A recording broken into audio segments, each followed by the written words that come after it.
समस्त नमस्कार। मु पुणी थे आपण सामने किछि आवश्यक सूचना देवी। सूचनाटी जानिबा निश्चित भाव अत्यंत दरकारी, कारण वर्तमान आम जो डिजिटल जुगरे अच्छु समय असमय साइबर क्राइम रो सामना करुछु। तेणु आसंतु जानिबा ए साइबर क्राइम को आम कि प्रकार प्रतिहत करि परिबा। आमे एक भर्चुआल तथा ऑनलाइन जुगरे बास करुछु। समस्त तथ्य डिजिटल हेलानी। प्रत्येक कार्य कंप्यूटर और मोबाइल साहाय्य करा जाउछि।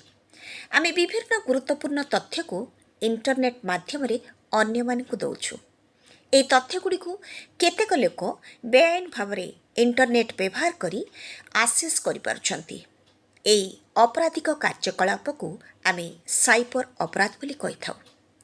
साइबर अपराध होची एक अपराधिक कार्यकलाप जहाँकि एक कंप्यूटर सिस्टम एक नेटवर्क किंबा एक नेटवर्क उपकरण व्यवहार करी करा जाय थाए।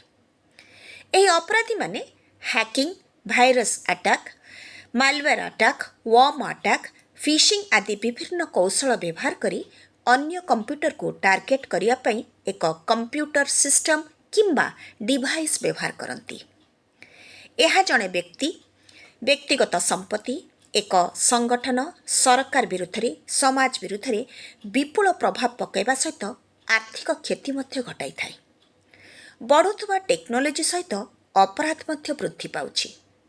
आमे किछि साधारण पदक्षेप ग्रहण करी ए अपराध रु निजको सुरक्षित रखि परिबा। जेपरि अपराध को रोकिबा पई आमे प्रथमे आम कंप्यूटर किंबा अन्य उपकरण गुडी को सुरक्षित रखिबा। यह को सुरक्षा देवा पई आमको अत्याधुनिक सॉफ्टवेयर एवं ऑपरेटिंग सिस्टम रखिबा को हेबो। सर्वदा एक उत्तम मानर एंटीवायरस व्यवहार करबा को हेबो।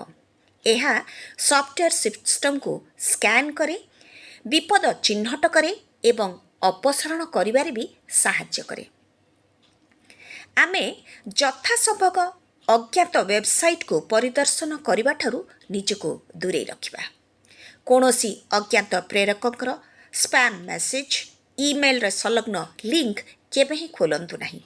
सबुबले एक शक्तिशाली पासवर्ड व्यवहार करंतु।